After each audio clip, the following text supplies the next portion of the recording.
Now let's head out from the farm off to the Alpaca Ranch. Let's go to Richmond and check out River Hill Ranch.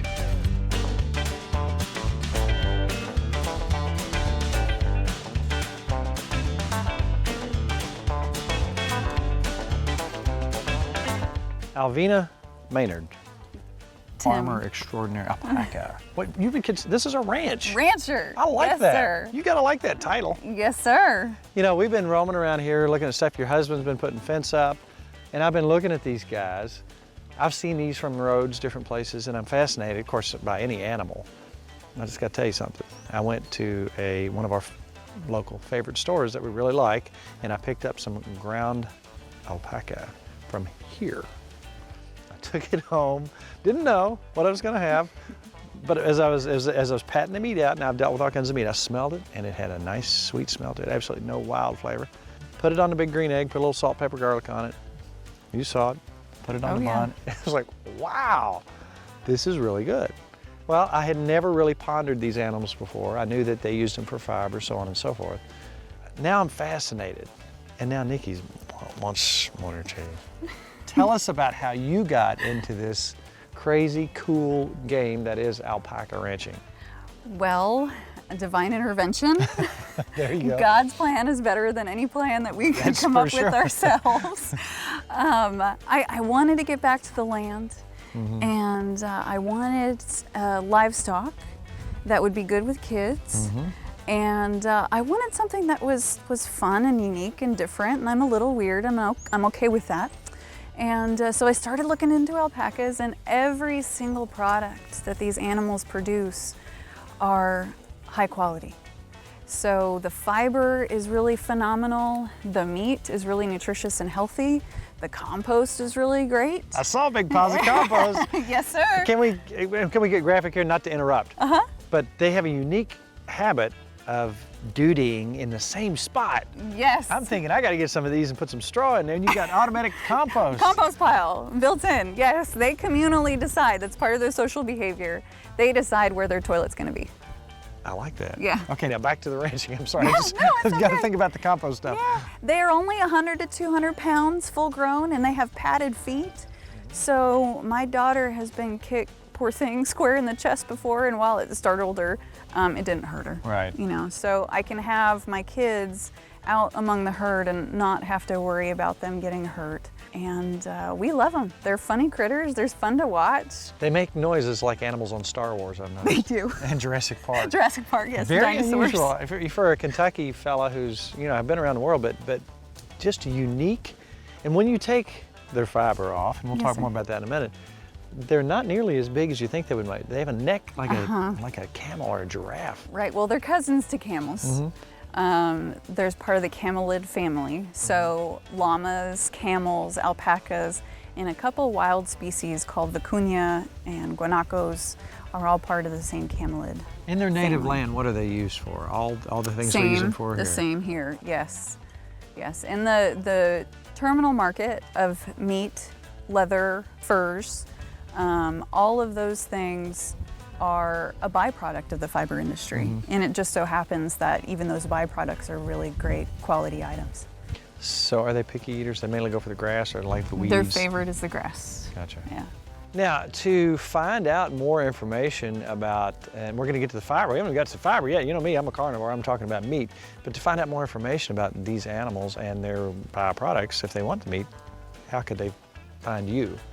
Probably the most up-to-date is our Facebook page. Gotcha. It's 3 words, River Hill Ranch on Facebook.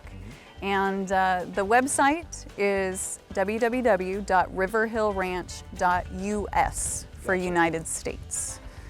Since we've got these cats in front of us, does this one have a name? This is Patty. Patty. Yes, Patty was stuck in birth. Aww. And so our vet's name is Patrick, who came and helped me pop her out, and so we named her after him. Patty has obviously had a haircut recently. Yes. Now let's talk about fiber on these critters. Well, the fiber it comes in 6 different grades. Grade 1 is the most amazing, luxuriously soft fiber you've ever felt. And it goes all the way down to grade 6, which makes the most amazing rug fiber that you've ever felt in your life. It is hypoallergenic. Alpacas don't produce lanolin like sheep do. And so most people are allergic to lanolin if they're allergic to wool. Wool has a tendency for some people to really, I mean, just the nature of that will itch you as well. Even yeah, if wool has barbs on it, and alpaca doesn't.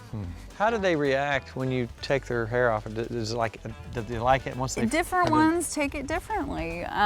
Some of them scream the entire time. They pee on themselves.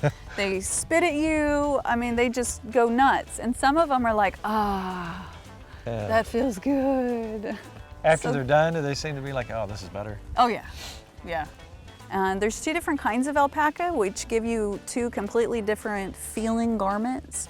Wakaya alpaca is warm and fuzzy, and it's really lofty. And Surrey alpaca is cool and slick, much more like silk is. So 2 very different kinds of fabrics, but both have those same qualities of being hypoallergenic and super soft. Now, you've been around animals your whole life. How would you describe the personality of an alpaca in a small paragraph? They're hard to equate with other animals because they're so different. They are odd. They're standoffish mostly. The ladies will become more friendly when they're looking for lovin'. Good thing they can't go hang out in bars. Yeah, exactly, exactly. But you said once they get pregnant, they're liable to spit on you? Yes. We spit test our girls to see if they're pregnant.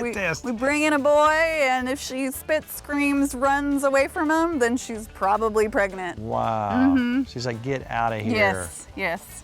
Interesting. So electric fence, mighty important. To be able to take these guys and move them from pasture to pasture. Yes. And this is a heavy grade, looks like and they learn pretty quickly, I would imagine, that that's not something I need to be around. We had one animal that tested it. Thankfully, the entire herd learned from that one mistake. All right, let's talk about the meat and the nutritional values. I'm sure there's been plenty of research. I've already given it the big thumbs up. I'd give it 2 if I could. Tell us about the nutritional value. Well, it is high in protein, high in iron, lean, and low in cholesterol.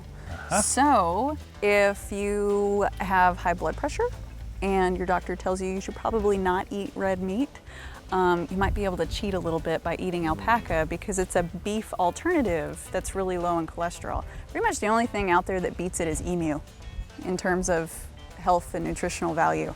Well, I've tried the emu, and I would go for the alpaca every time. We would too. You know what, I want to thank you so much today for taking us out and showing us around and really cluing us in on how much and how many things, byproducts, come from these guys, including the doo-doo, which I'm going to take a load of. Thank you for the tour around the ranch. Thank you. And if anybody else wants to come out, and we do have tours by appointment. So Facebook page, give us a call. You can see these girls in person, and some guys. They're over on the other side making weird noises. Yes. They're calling to the girls. That's hey, right. where Hey, you baby. at?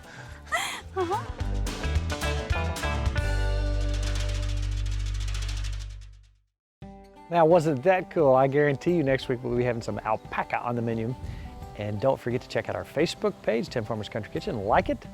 Also, timfarmerscountryKitchen.com for some recipes and some things you might not have seen before. We have hundreds of things on there. We're approaching the 2 million view point. And don't forget, it's about good times, good friends, and good eats. See you next week.